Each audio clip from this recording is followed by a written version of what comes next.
ব্যক্তিদের ভূমিকা অত্যন্ত গুরুত্বপূর্ণ।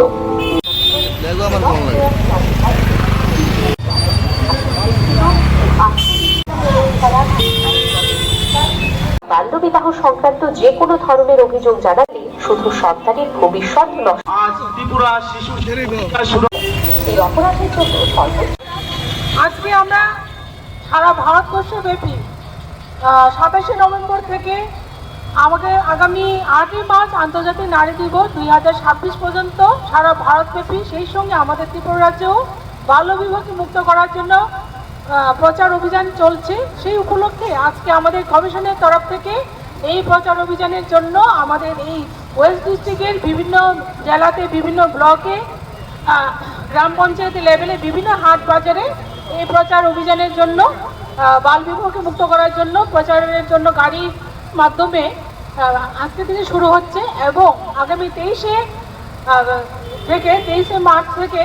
এবং 23শে ফেব্রুয়ারি থেকে বিভিন্ন জায়গাতে পথনাটক প্রদর্শিত হবে। শিশুদের অধিকার এবং বাল্যবিবাহ বিষয়ক বিভিন্ন পথনাটিকা প্রদর্শিত হবে। সেটা বিভিন্ন টি গার্ডেন, ঈদ বাটাগুলোতে, বিশেষ করে যেখানে জনসমাগম হবে সেখানেই বিভিন্ন পথনাটিকার মাধ্যমে প্রদর্শিত হবে বাল্যবিবাহ থেকে কিভাবে মুক্ত করা যায় আমাদের ত্রিপুরা রাজ্য থেকে। সেই উপলক্ষে আমাদের মাননীয় প্রধানমন্ত্রী থেকে আরম্ভ করে আমাদের ত্রিপুরা রাজ্যের মাননীয় মুখ্যমন্ত্রী এবং আমাদের সোশ্যাল ওয়েলফেয়ার ডিপার্টমেন্টের মাননীয় মিনিস্টার শ্রী কিঙ্কর মহোদয়ের নেতৃত্বে আমরা